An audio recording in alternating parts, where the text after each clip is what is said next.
Without connecting to what death means to me, I couldn't possibly have the courage to do some of the things I've done, or to take literally all the money I earned in the last year and reinvest it and have hardly anything sitting in the kitty. You know, it's a huge risk for most people. But when you see death knocking on your door every single day, and you say, no, not yet, because you have the courage, you can live your dreams.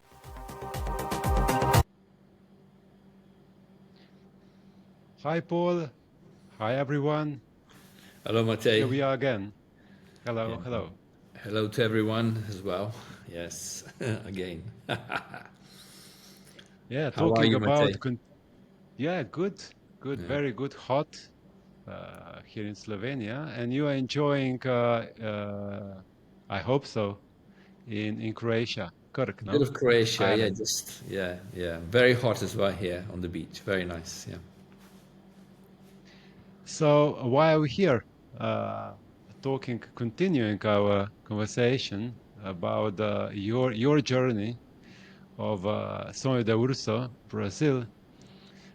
Today, focusing on how and different parts and elements of the concept of that you developed and you are still developing. Yeah.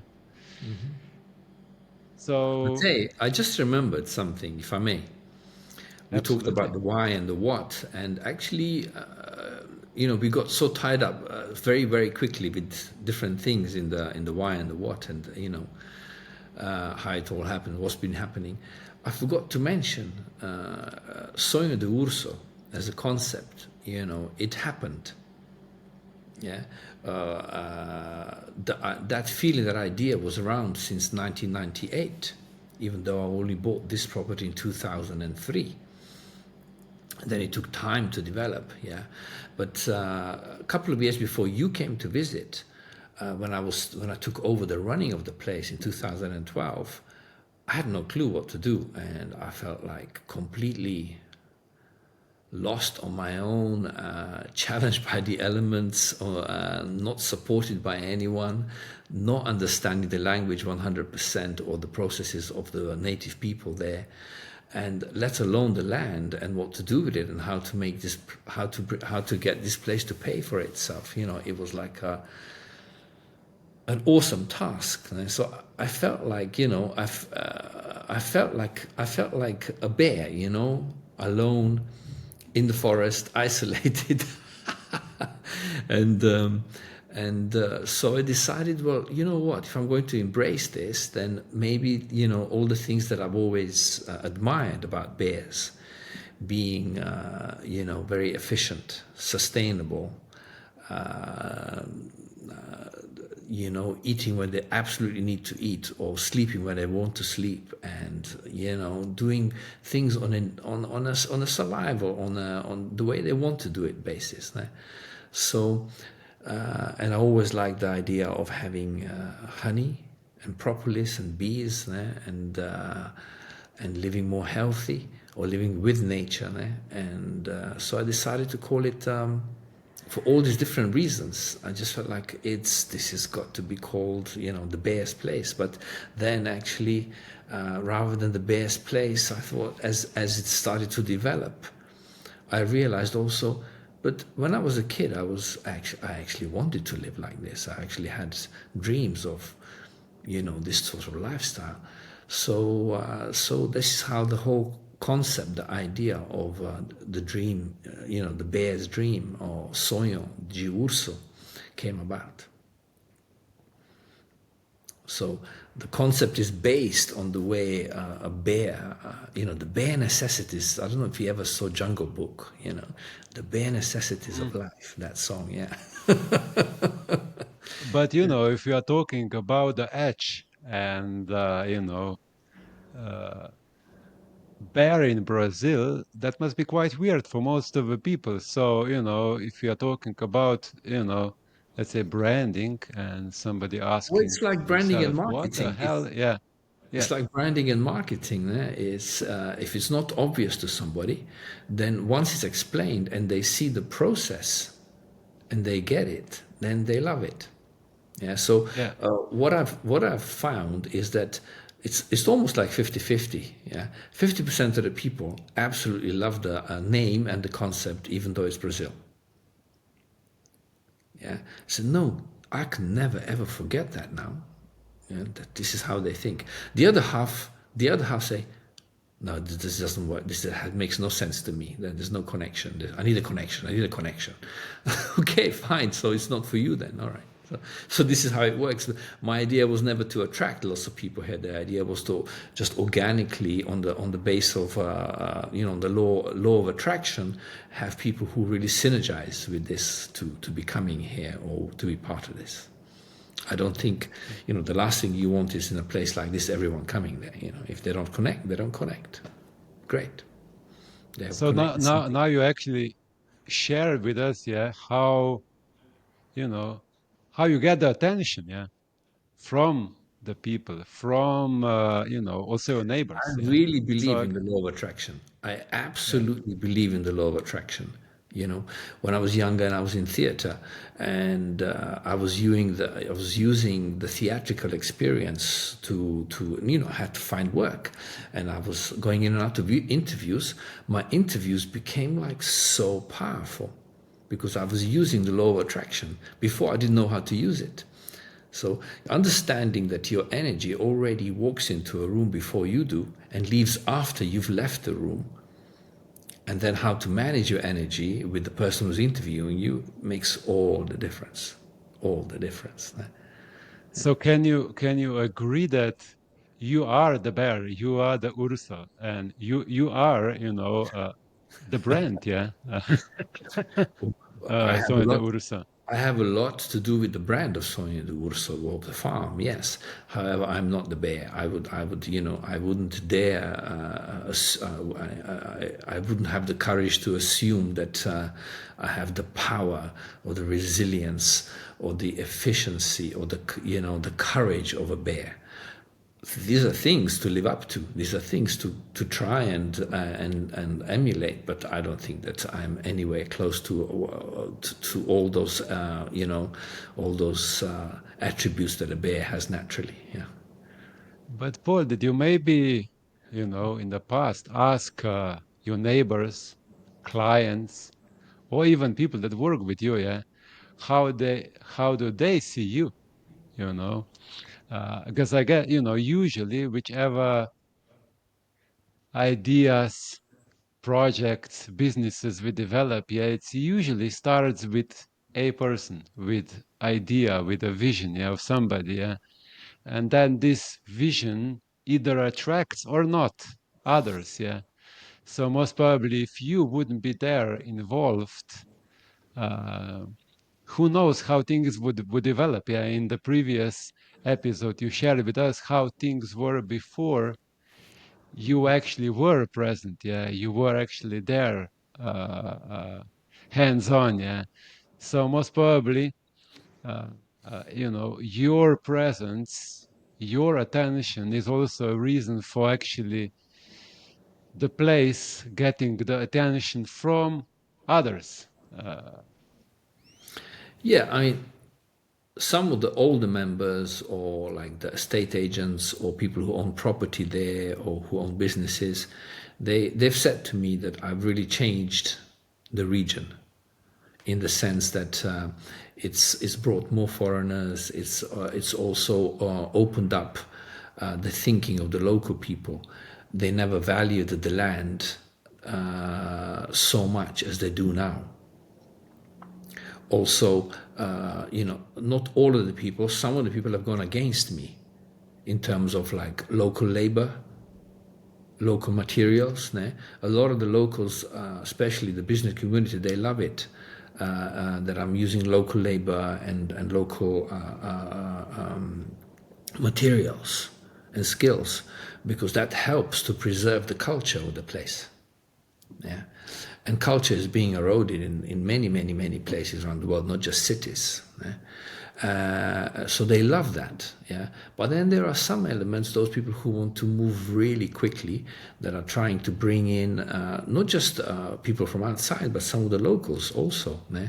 One of the electricians, one of the engineers who worked for me, he was a young man. He worked in the beginning, and he was like really, he loved what we were doing together.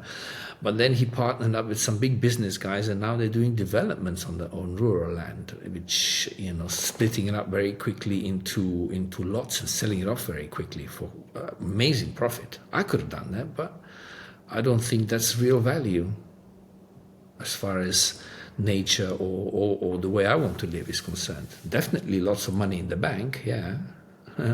But that's what they're doing. But this particular guy who was working with me in the beginning, over 10 years ago, he doesn't agree. He thinks I'm silly, stupid. I'm an idiot to be spending so much money on a lifestyle rather than making money, putting it in the bank, and then travel the world and buy whatever I want to buy. These guys are buying boats. These guys are buying planes. It's so what? So what? It's not my thing. But I know people who are very much into having their own plane, but I just or a boat. But it's just not my thing. Yeah. Yeah. Yeah. So So it's in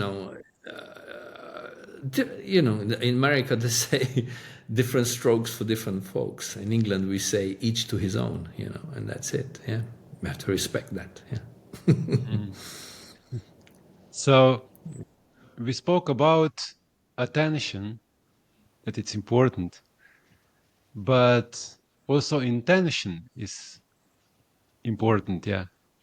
Uh, so what's your important?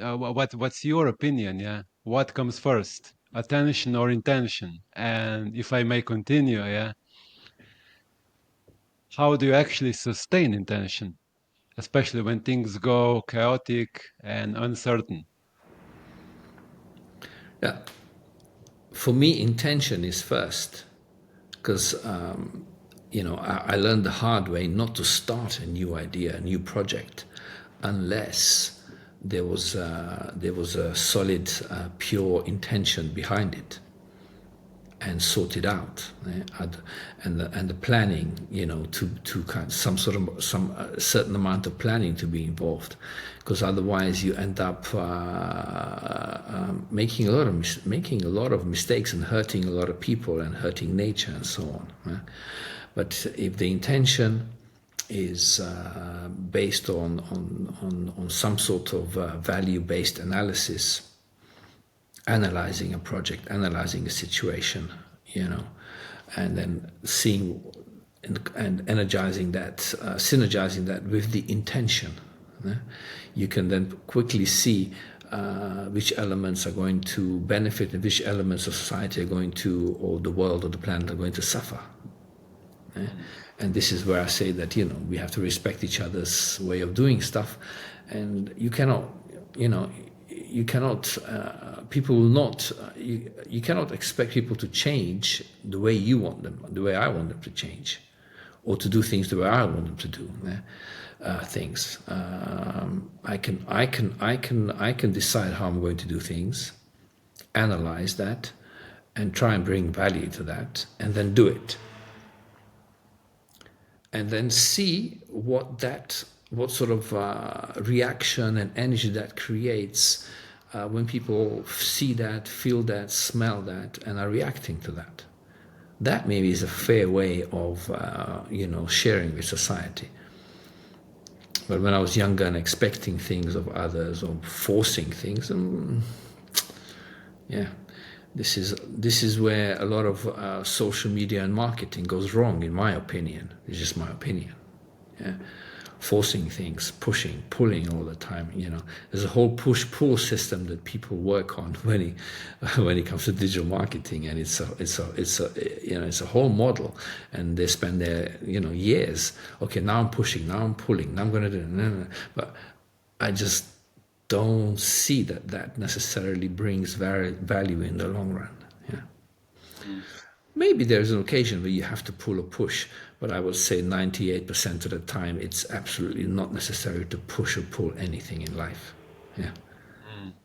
Yeah. If the intention is in the right place. So how do you, when pushing, pulling, yeah, trying to not applying this, yeah, and I'm sure that you are doing your best not to do it, yeah. Dealing with intention, I How, think, yeah, for me, for me, setting up, for me, respecting my own intention works like this. I have an idea. So, do I actually, am I qualified? Am I qualified to run this idea for society, for nature, for family, for my friends?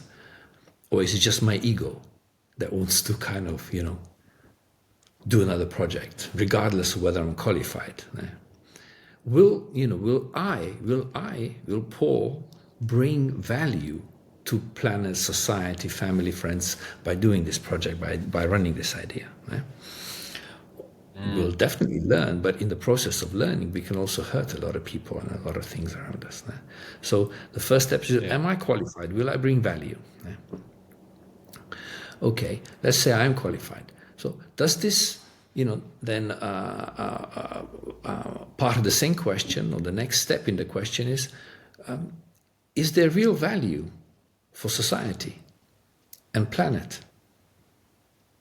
How is this going to benefit the planet? How is this going to benefit society? How is this going to, and is this a long-term or a short-term venture? Because if it's a short-term idea or long-term idea, I would treat it differently. The intention would also be quite different.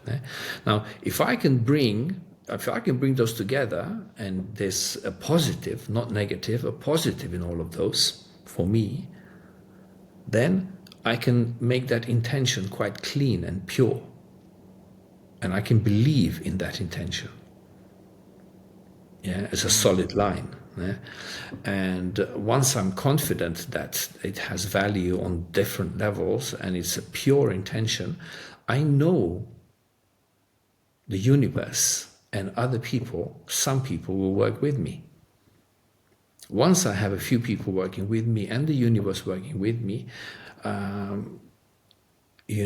things begin to happen. Making a plan how all of that is going to work out becomes partly organic, partly psychological, partly physical, partly emotional. And it's a collective idea. Right? If it's not collective, using the universe and some other members of society, usually, for me, if it's not some sort of collective involvement, then I don't see full value in an intention. Because I couldn't possibly exist, my identity, how I understand myself, my name, how I sell things, buy things. I couldn't exist without you and other members of society, or the trees, or the food. I think we often forget that without other elements around us, there would be no Paul, there would be no identity. And we wouldn't have the processes that were building houses, living in houses, going to work, coming back from that company, and so on. So, like it or not, we are a collective species. So, without thinking about the collective, for me, the intention cannot be pure. So, the process, the how, is purifying the intention. The way I see it, you could say, well, I don't see, this is all unnecessary, this is all wrong. Okay, that's your opinion. It's fine.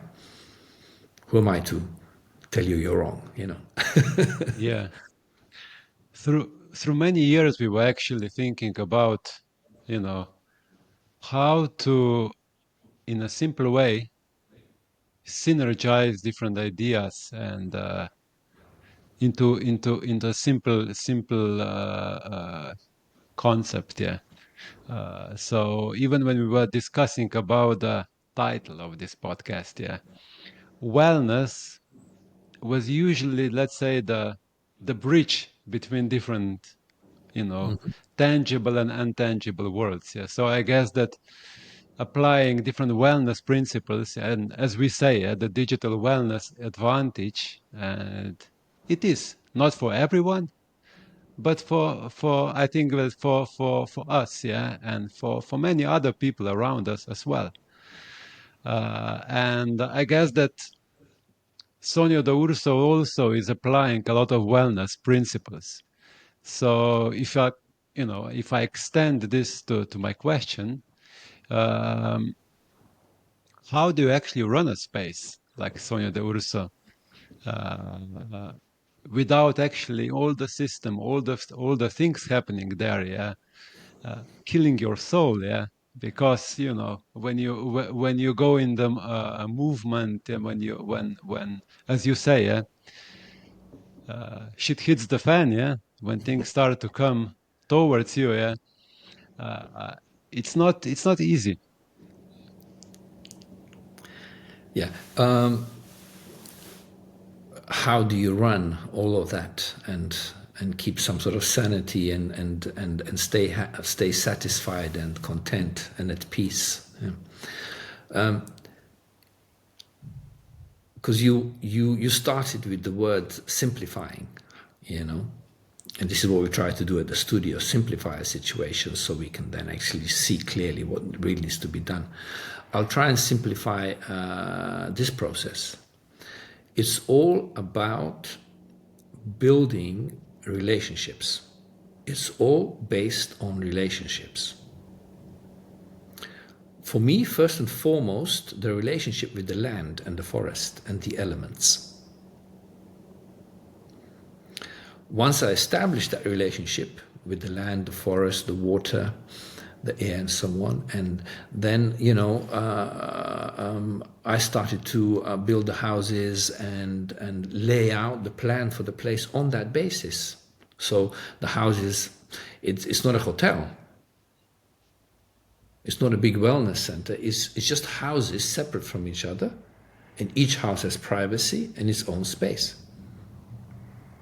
And these houses, these families who come and go or live there, they can work together or not. It's entirely their choice. It's an organic choice. But they all, first and foremost, have that same process I had to connect and work with the nature. Building a relationship with the nature, elements, animals. Once I've successfully done that, yeah, or going through that process, years. I mean, please, anyone who's listening to this, don't think this is an easy thing. It was many challenges, years of going through that and selling parts of it and reinvesting money to create a situation where people want to coexist in that formula. Slowly, you get rid of relationships or people who are working for you or with you or helping or just day workers or professionals who can provide services. Slowly the law of attraction kicks in, and the individuals who don't like what you're doing don't come back anymore, and you begin to attract more and more people who actually respect and want to work, synergize with the way you are connecting with nature and home and elements and animals and roads and maybe renting a house and so on and so on. So you begin to slowly, through the law of attraction, motivate like-minded people coming together. This is why I call it a tribe. Not that we want to be a tribe who's going to get bigger and bigger and bigger and take over another tribe. No, not tribal in that sense, but tribal in the sense that we share things, we help one another, and it's a small community. Mhm. But it's based, it starts and continues and ends with relationship, respect to relationship building. Right? How many people get to the age? I was privileged when I was younger, in my 20s, even before my 20s, and I think you in your medical history, over 10 years, you also had similar experiences. I was privy to some very powerful elderly people in my life. 3 or 4 people from different backgrounds who managed to do all kinds of things in their life. And these people, they left their bodies extremely satisfied, conscious, lucid. Yet at the same time, I saw many people younger than this. This is 80 plus, 100 plus people that I knew, leaving their bodies unconscious, not taking any, a big question whether they took any of the experiences. They were so drugged up and so ill and so unhappy with the relationships they had built throughout life. I don't know what they took with them, if anything. But this, to me, makes a big difference in as a motivation as to how I would do, how to run things, huh? And purifying the intention and focusing on relationships, whether it's my family or whether it's business or whether it's the forest. Huh?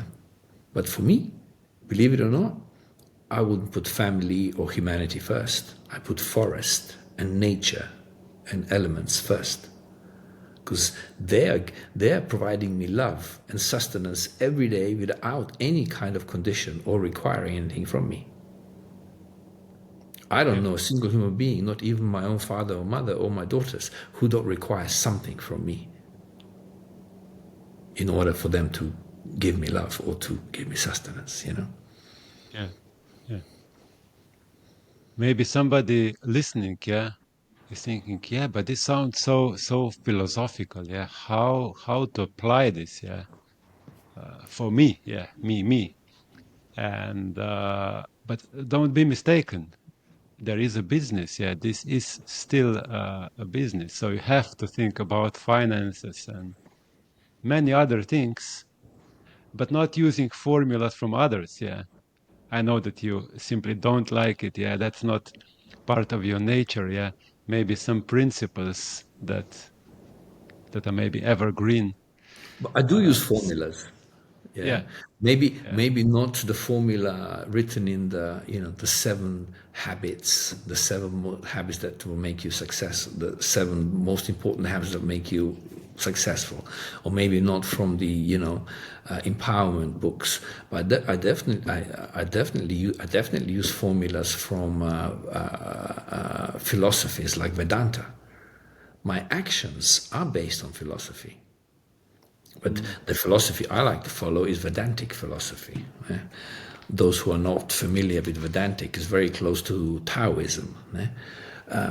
Vedantic came from like 7 to 8,000 years ago in the Indus Valley, and there was a competition of like the top 6 philosophical schools at that time, and Olympics. And they called it the Philosophical Olympics. And there was a big prize. The prize was that there will be a competition, and the winner, whoever wins, their school of philosophy, their thought of philosophy will become predominant, and all the other schools of philosophy will then give respect to that. So Vedanta is responsible for Sanskrit. Vedanta is responsible for the Hindu, the Christian, the Muslim religion, all of it. That philosophy, it's not a religion, it's a philosophy. But out of it came all of our languages in the West. Maybe not Chinese and Japanese and African, but the Eurasian languages all came out of Vedanta. Yeah. And so the formulas I use are from actually that philosophy, Vedantic philosophy. Yeah? And that philosophy, at its very root, if you really want to simplify things, it's much more complex, but if you want to simplify things, teaches, don't negate and don't create. Observe. Observe, observe, observe. Take action if absolutely necessary. And when you take action, make sure you've had enough time to try and calculate, analyze, is this bringing value or is this bringing destruction? Don't create, don't negate. Observe, observe, observe. Yeah. You can, those of you who are interested, you can look up Vedantic philosophy or the Upanishads or the great Mahabharata, and can spend months reading through it. But you know, one of the things that it teaches at its root is don't create, don't negate, observe. Well, maybe a last challenging question, yeah. Create, yeah. Still on the farm, you are creating or rebuilding houses, yeah. It must be a challenge, yeah. So I guess that you have to ask yourself many questions before you go into action, yeah. But if I, just before we say goodbye for this episode, uh, a house, yeah, a farm or retreat, yeah, as you call it, yeah, it's a product itself, yeah, concept, yeah.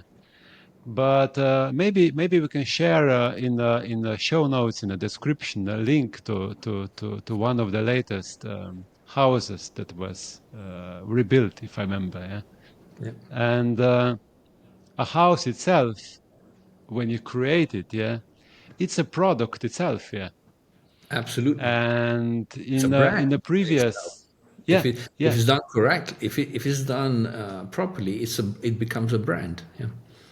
yeah, and in the previous episode, you mentioned that you have a loyal customers that are coming back and coming back, yeah. So a metric that is very popular in hospitality industry, occupancy, you don't have to think about it too much, I guess, yeah. But still, maybe you can share what kind of principles, uh, tangible and intangible, you are applying when you are creating, designing a house. Like the last one that was created. Yeah, I forgot the name. Maybe you can share with us. Yeah, I think it's Casa Rosa. Casa Rosa. If it's not already, Yeah, uh, yeah. yeah, The old house. That was the old the house. old Yeah, house. it's Yeah, rebuilt. yeah. Yeah, yeah. Yeah. I'm not sure if I have. Let me check. Let me check. Let me check if I have a video here. It's actually I sent a link to you on your Yeah. WhatsApp. Yeah. We can, If we can share it with everyone. Later okay. Right. when when all of you are watching this video, it should be already prepared in the description wherever you are watching this. Yeah.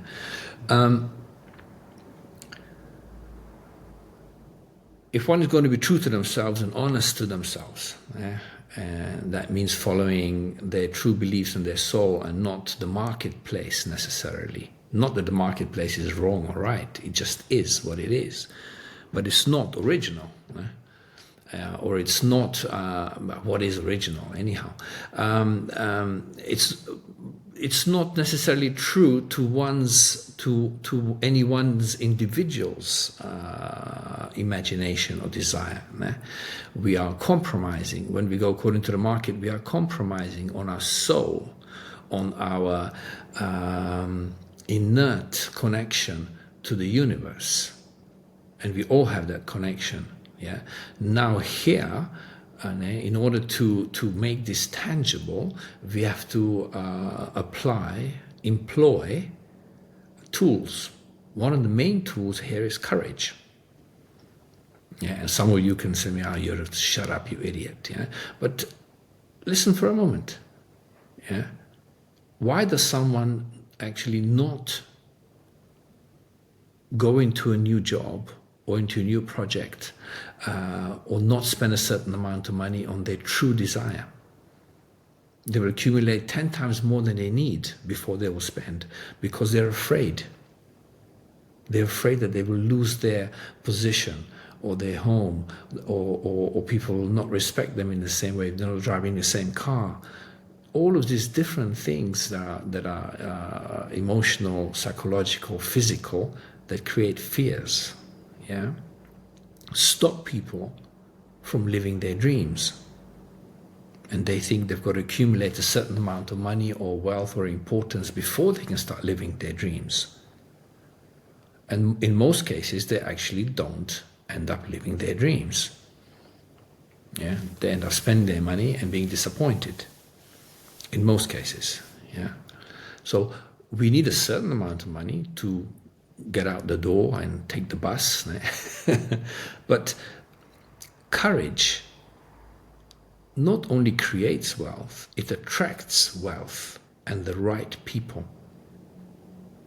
Yeah. So courage is one of these main tools that we need to develop as individuals. Yeah. But in order to develop courage, it's very difficult to do that unless one actually looks at death. Why do we create all these securities around ourselves and insurances and safety measures? Yeah, because everyone has this. Most people are afraid of death. However, if one faces death and is prepared, look, I may die tomorrow. Or people who know they will die in a week, just sit with them. And you will see how their life changes drastically. And maybe they don't die in a week because all of a sudden the diagnosis was actually wrongly, analyzed. This happens many times. I've seen those kind of cases. Yeah, but the way they started to relive their life and their dreams completely different. Simply because a certain courage kicked in, which was connected to the idea of death. Without connecting to what death means to me, I couldn't possibly have the courage to do some of the things I've done, or to take literally all the money I earned in the last year and reinvest it and have hardly anything sitting in the kitty. It's a huge risk for most people. But when you see death knocking on your door every single day, and you say, no, not yet, because you have the courage, you can live your dreams. You could actually do things. Yeah. So this is something that Vedantic philosophy provides. Yeah, because you're living more in the moment, not in the future or in the past. Yeah.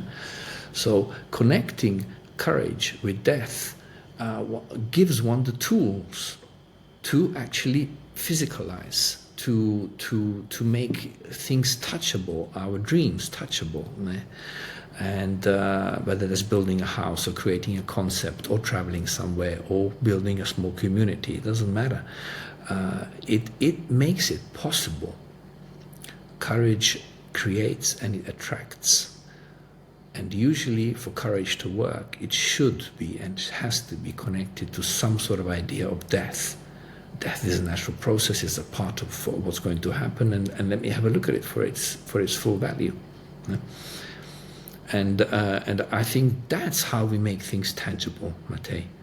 I think we can make a lot of things tangible, touchable in our life, sometimes beyond our dreams. But it takes courage and commitment and discipline.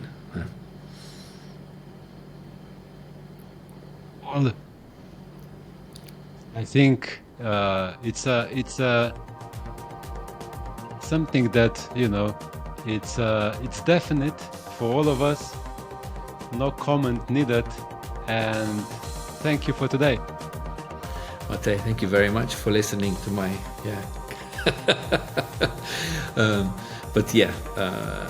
thank you for all your time and love, and see you again soon. See you again, and all of you in the next episode.